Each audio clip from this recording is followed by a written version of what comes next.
sehingga saya jadi bisa bercermin kepada kasus yang pernah menimpa saya pada 2019 yang lalu, di mana saya ditangkap tanpa pemberitahuan, tanpa pemanggilan, dan pasal-pasalnya pun berlapis, dari mulai Undang-Undang Darurat nomor 12 tahun 51 tentang bahan peledak sampai dan seterusnya dan seterusnya. Akhirnya saya dijerat Undang-Undang KUHP 169.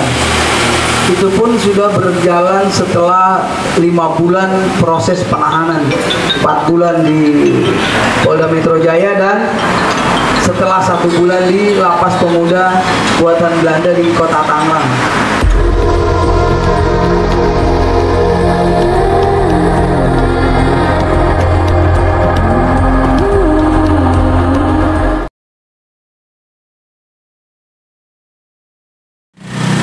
Nah, ini Bang Jali pengalaman di penjara di eranya Jokowi, sebagai korban, aktivis korban. Dan kalau saya kemarin menulis, saya menggolongkan Habib Rizik itu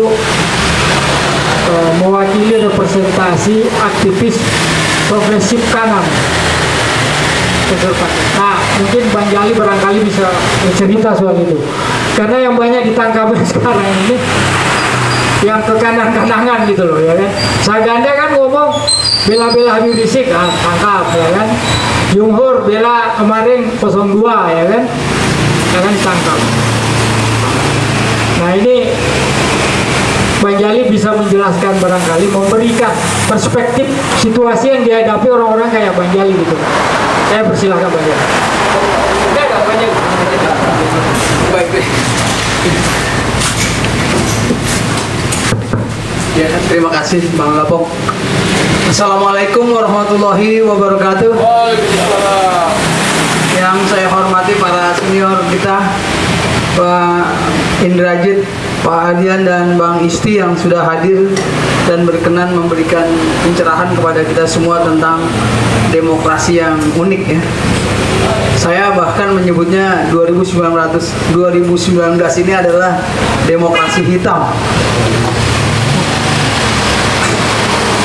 Saya ingin menyampaikan innalillahi wa inna ilaihi rajiun.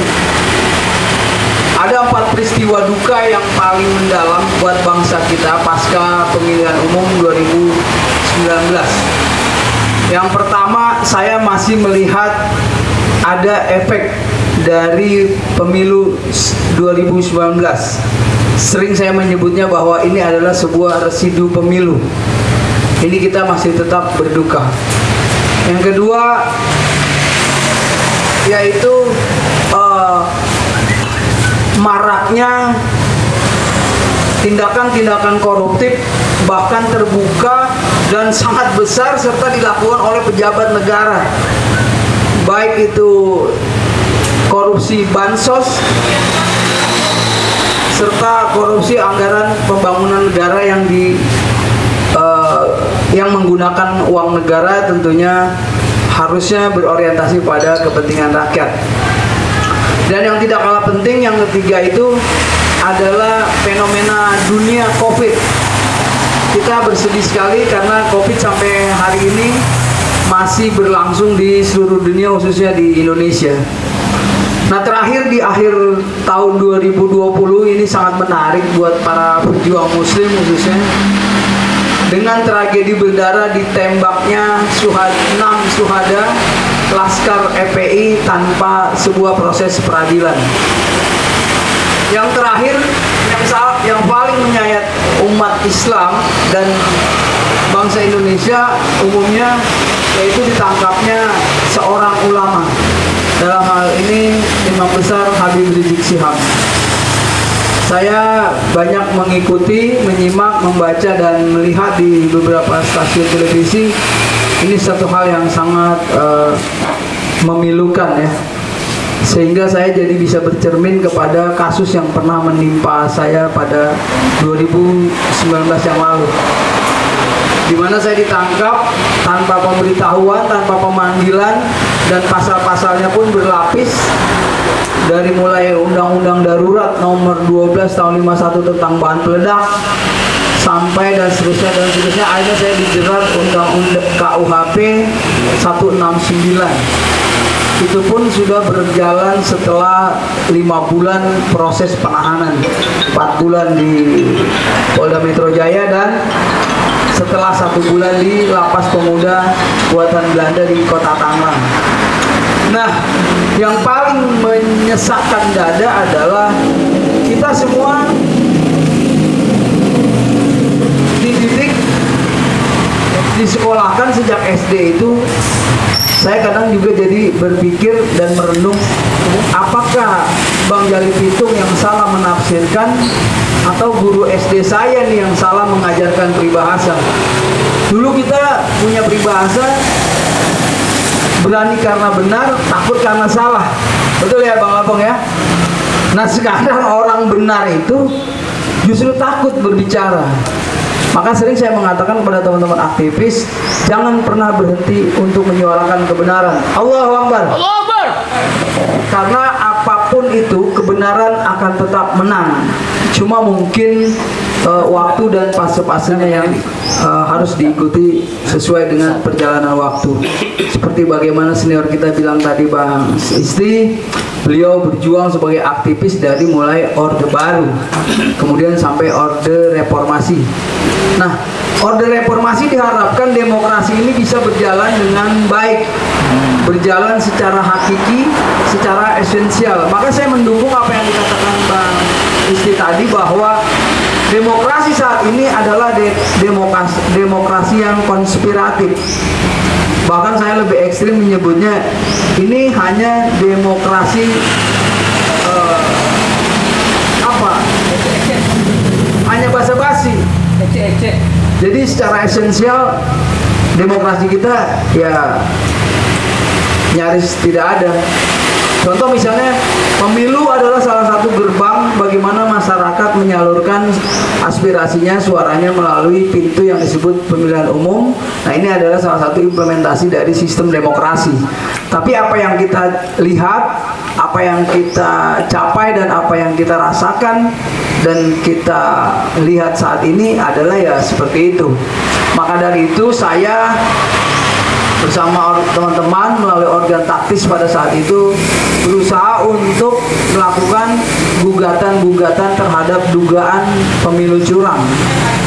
Nah, implikasi dari itu adalah saya menduga ini ada rasa kekhawatiran penguasa terhadap ungkapan-ungkapan kebenaran dari masyarakat, baik itu melalui para aktivis maupun para politisi, bahwa kebenaran itu harus dikedepankan. Sementara presiden sudah diputuskan sebagai pemenangnya adalah Jokowi. Kemudian berkembang dan berkembang, yang paling menyedihkan adalah lahirnya Undang-Undang Omnibus Law. Nah ini sebuah undang-undang, bukan kata saya ya, kata para pakar, para doktor, para ahli hukum tata negara, bahwa Undang-Undang Omnibus Law ini dilahirkan sesar. Betul ya Bang Lapong? Jadi sistem presidensial kita nyaris saya duga sudah disfungsi, di mana lembaga legislatif yang semestinya jadi lembaga pengontrol tapi cenderung menjadi lembaga pengkatrol. Mestinya itu dilakukan musyawarah, diskusi-diskusi publik, penelitian apa dan sebagainya setelah menyerap aspirasi masyarakat. Nah, anggota parlemen selaku legislator juga aspirator sekaligus artikulator dari rakyat yang sudah memilihnya. Mestinya dia dengar, kemudian melakukan usulan-usulan atau perubahan-perubahan atau penundaan.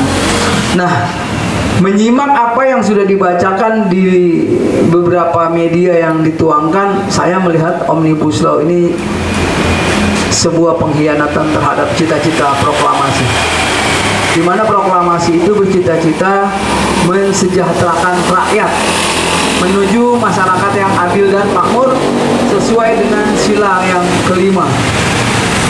Nah, kita semua sepakat selalu mengumandangkan tentang istilah jargon-jargon 4 pilar. Yang pertama adalah Undang-Undang Dasar 1945. Maksud saya yang pertama adalah Pancasila, yang kemudian dijabarkan melalui Undang-Undang Dasar 1945, kemudian menjaga pluralisme, kebinekaan, Bhinneka Tunggal Ika, serta menjaga negara kesatuan Republik Indonesia. Jadi saya mengatakan kita sepakat berdasarkan Undang-Undang Dasar 45. Nah, terkait ulama, terkait para aktivis menyuarakan kebenaran, ini adalah salah satu bagian pengamalan, implementasi, dan penerapan dari Undang-Undang Dasar 1945. Maka setiap aksi-aksi saya selalu mengatakan tidak ada satu hukum, peraturan, dan perundang-undangan di Indonesia yang melarang orang berkumpul, berserikat, menyampaikan pendapat melalui unjuk rasa.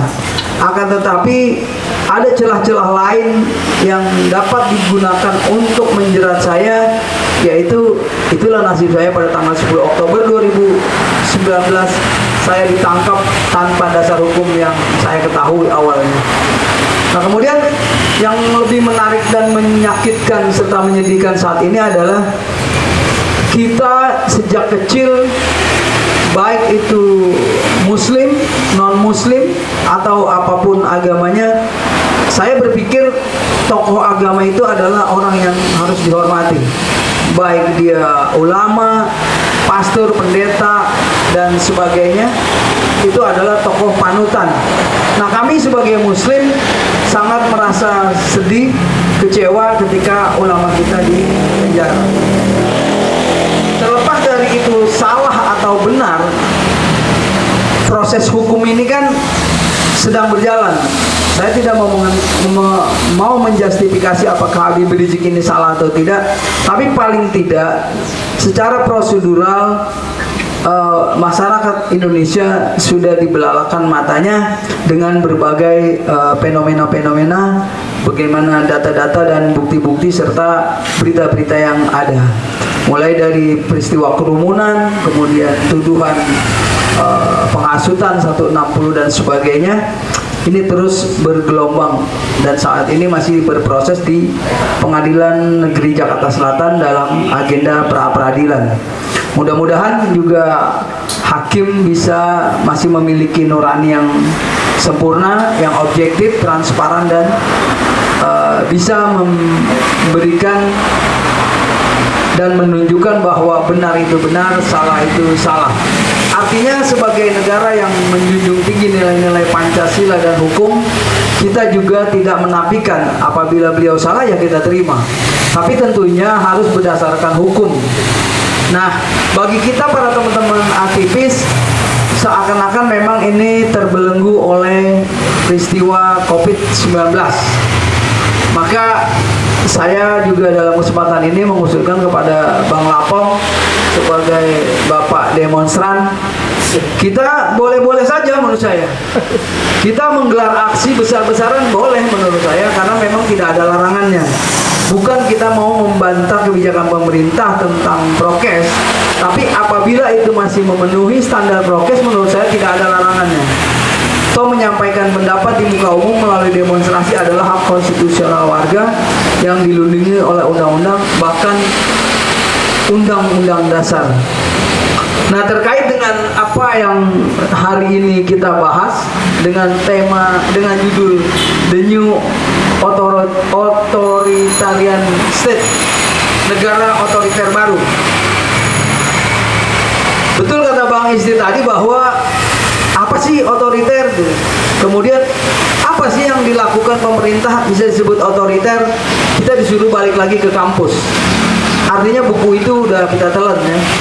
Nah, inilah makanya saya sangat sedih pola pendidikan kita hanya berorientasi kepada sertifikat oriented dan materi oriented, tidak pada scientific oriented. Saya ini orang Betawi, jujur saja orang kampung, tapi bapak saya pernah bilang begini, Tong, belajar itu bukan untuk bekerja, belajar itu bukan untuk cari duit, tapi belajar itu untuk menimba ilmu. Itu yang saya dapat filosofi dari bapak saya. Bagus. Itulah yang kita sesalkan. Jadi sertifikasi pada saat ini itulah yang dicari-cari. Sehingga mahasiswa yang mau aksi unjuk rasa pasti di benaknya ada pertanyaan yang mungkin itu juga benar menurut saya. Kamu mau lulus atau mau aksi? Kamu mau lulus atau kamu mau protes? Sebenarnya tindakan aktivis ini kan tindakan-tindakan yang menurut saya tindakan yang korektif ya. Karena menurut saya kritik adalah cermin yang objektif. Justru pujian-pujian itulah yang menjerumuskan.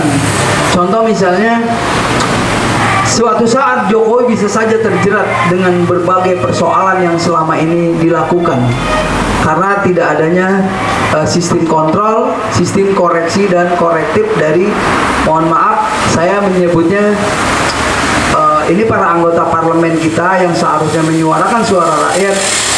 Saya menduga ini nyaris sudah terjadi disfungsi parlemen. Maka itulah yang menyebabkan terjadinya hukum kausalitas. Kita turunlah jadi sebagai anak-anak jalanan, aktivis-aktivis jalanan yang menyuarakan suara kebenaran berdasarkan konstitusi negara. Maka saya pernah angkuh juga saat itu, saya bilang tidak usah ditangkap. Jali Pitung siap ditembak di tempat jika melanggar undang-undang di dalam menyampaikan pendapat di muka umum. Allahu Akbar. Namun pada saat itu kita berapa kali, 3 kali aksi. Mulai dari yang pertama saya 30 Agustus pasca 22 Mei yang dikatakan Jakarta sangat mencekam, tidak boleh unjuk rasa. Saya berontak, saya bilang tidak ada larangan orang menyampaikan unjuk rasa. Kemudian kita dapat STTP-nya dari Polda Metro Jaya, kita lakukan dengan tema Gerakan 30 Agustus, rakyat menuntut keadilan. Waktu itu yang kita tuntut adalah tragedi berdarah peristiwa kemanusiaan 21-22, persis seperti 6 laskar saat ini, kurang lebih mirip-mirip lah. Kita ingin diungkapnya sebuah kejahatan berat tentang pelanggaran HAM. Banyak orang yang berkatanya sama saya bahwa Bang Jali Pitung ini masih percaya nggak sama Komnas HAM? Saya sejujurnya boleh dong saya berbeda pendapat. Saya tidak percaya. Tapi saya masih berharap dan menggantungkan diri agar Komnas HAM ini masih memiliki marwah dan berintegritas dalam mengungkap sebuah fakta dan kebenaran.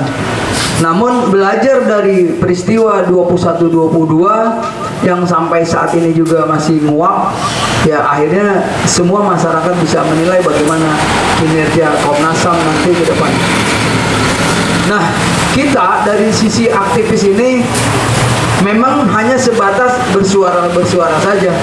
Seperti Bang Isti tadi sampaikan, ya terserah, itulah demokrasi katanya. Ada pro, ada kontra. Silakan saja berapa orang yang bersuara, berapa orang yang setuju, berapa orang yang mendukung, dan berapa orang yang tidak mendukung kebijakan pemerintah. Tapi maksud saya adalah bahwa bukan kuantitasnya orang menyampaikan kebenaran ini, bukan soal banyaknya dan sedikitnya suara pendukung dan yang tidak mendukung, tapi esensinya adalah suara kebenaran secara konstitusional berdasarkan hukum dan peraturan yang berlaku di tanah air. Artinya apa? Artinya saya berpendapat bahwa seluruh hukum, peraturan dan perundang-undangan itu semestinya harus berorientasi kepada kepentingan rakyat. Nah, kalau mengacu kepada keputusan ditetapkannya Undang-Undang Omnibus Law, apa namanya Pak? Omnibus Law nomor 11 tahun 2020, ini mengacu kepada sistem presidensial, maka ya dinyatakan sah secara konstitusional, betul ya? Karena telah disetujui oleh anggota DPR. Nah, kemudian seperti yang disinggung tadi Bang Isti, bagi pihak-pihak yang tidak setuju, ya silahkan mengajukan gugatannya kepada lembaga yudikatif, dalam hal ini Mahkamah Konstitusi. Tapi Mahkamah Konstitusi di sini dibuat sebagai lembaga peradilan yang menurut saya secara konstitusional, kelembagaan secara institusional iya, Tapi secara faktual, kenyataannya ya cenderung kita sudah menyaksikan bagaimana peristiwa gugatan ke MK pada peristiwa dugaan pemilu curang 2019 sangat mengecewakan perasaan rakyat. Nah, maka dalam diskusi kecil ini mudah-mudahan ini bermanfaat, nanti bisa melakukan rekomendasi kepada instansi-instansi lain secara korektif terhadap lembaga-lembaga pemerintah yang kita sebut otoriter tadi, serta memberi rekomendasi kepada lembaga-lembaga dan masukan-masukan bagaimana menumbuh kembangkan semangat demokrasi ke depan sesuai dengan cita-cita proklamasi.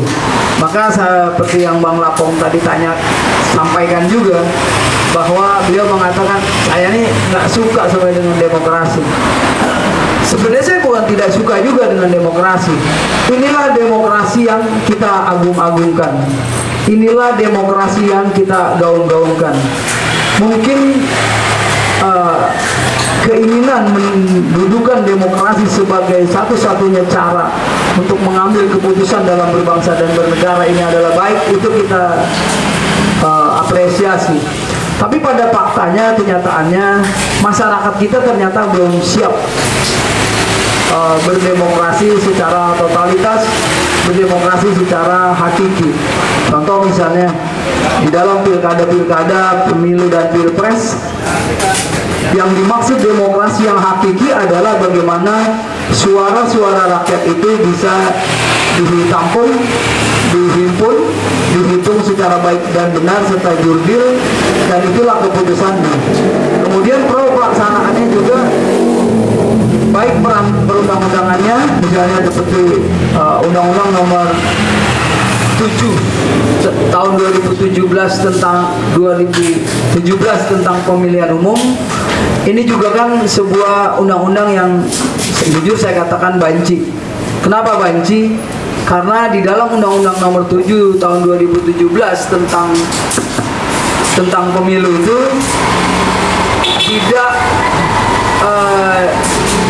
tidak diwajibkannya seorang incumbent mengundurkan diri dalam proses kontestasi, sehingga sangat dimungkinkan segala kekuatan dan kemampuan serta fasilitas yang dimiliki oleh seorang penguasa juga sangat mungkin dimanfaatkan dalam rangka pemenangan dirinya.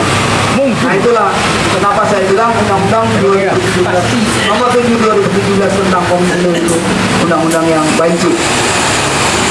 Kalau kita mengacu kepada demokrasi yang murni, mestinya semua kedudukan di dalam hukum itu sama. Semua hak dan kewajiban para kontestan itu sama. Dan masyarakatnya pun juga harus dicerdaskan sehingga mampu membendung strategi-strategi persuasif, bahkan ekstrim kita menyebutnya money politik. Masyarakat kita ini belum siap untuk menghadapi demokrasi yang murni. Maka sebenarnya kalau flashback ke belakang, kita mengacu kepada 18 Agustus 1945, demokrasi kita adalah demokrasi musyawarah mufakat. Mengacu kepada Pancasila, sila keempat itu kerakyatan yang dipimpin oleh hikmat kebijaksanaan dalam permusyawaratan perwakilan. Tidak disebutkan perwakilan partai, tidak disebutkan perwakilan tertentu. Mungkin niat dari para bapak pendiri bangsa adalah ingin mewujudkan perwakilan-perwakilan dari berbagai elemen, baik misalnya utusan daerah, utusan golongan, ya seperti sekarang utusan buruh tidak ada. Semua terakumulasi pada suara partai. Suara partai yang ada di praksi-praksi di dalam parlemen ini tidak representatif seluruhnya mewakili suara rakyat. Jadi seperti Bang Istri bilang tadi, yang penting pemilu sudah selesai, ya masa bodoh gitu. Sebelumnya kita masih berbicara demokrasi, dan demokrasi. Akan tetapi suara yang kita amanahkan kepada aspirator kita, legislator kita sebagai pembentuk undang-undang, mestinya mestinya dia berkaca pada bahwa saya hadir di sini meminjam bendera partai karena memang aturannya seperti itu, tapi menyuarakan suara rakyat yang dipilihnya. Betul ya? Betul. Sehingga saya harus kembali ke daerah pemilihan saya. Bagaimana bapak-bapak, bagaimana ibu-ibu, saya ini duduk di sini bukan karena saya, tapi karena bapak-bapak semua. Untuk itu saya minta pendapatnya bagaimana tentang Omnibus Law. Apakah ini kita setuju atau tidak? Itu semestinya. Itu yang dimaksud sama saya, bahwa legislatif ini adalah satu lembaga yang harus juga menyerap aspirasi dari masyarakat sebagai representasi dari masyarakat. Kedepan mudah-mudahan dari diskusi ini kita bisa melakukan tindakan-tindakan yang lebih korektif di dalam berbangsa dan bernegara. Mungkin itu saja yang dapat saya sampaikan, Bang Kapong dan teman-teman. Mudah-mudahan bermanfaat. Kalau ada salah, ya mohon dimaafkan. Rabbana arinal haqqa haqqan warzuqna tiba'ah wa arinal batila batila warzuqna tinaba. Terhadap proses yang sedang berjalan, mudah-mudahan Allah tunjukkan yang benar itu benar, amin, Allah. Yang hak itu hak, amin. Yang batil itu batil, amin, dan kita menjauhinya. Rabbana atina fid dunya hasanah wa fil akhirati hasanah wa qina adzabannar. Assalamualaikum warahmatullahi wabarakatuh. Waalaikumsalam warahmatullahi wabarakatuh. Jadi Bang Jali, saya itu bilang gak setuju demokrasi, sebenarnya ngenyek gitu. Karena faktanya demokrasi di penghujung abad 20, abad 21 ini dijadikan saja sebagai proksi kaum kapital. Kita melihat Arab Spring hancur berantakan gara-gara proksi demokrasi. Amerika Latin itu juga berantakan, Afrika juga berantakan, itu karena itu juga. Ini di Indonesia kita lihat nyatanya seperti sekarang ini. Makin jauh kita sepertinya setback kembali. Ini berbahaya ini. Sama dengan tahun 49, tahun 50 sampai Bung Karno kembali ke Undang Dasar 45 baru mulai stabil lagi, dilanjutkan oleh Bung Karno. Kalau enggak, kita udah lama nih cara berain. Nah ini yang ketidaksetujuan saya dengan demokrasi itu. Jadi perlu kita cari suatu pola, suatu rumus, ya kan, yang kira-kira yang pas untuk kita. Karena buktinya apa? Cina juga bisa maju tanpa demokrasi, dan itu cepat, ya? Tidak pakai demokrasi, dia hanya pinjam kapital saja, demokrasinya diinjak gitu, ya. Cuma persoalannya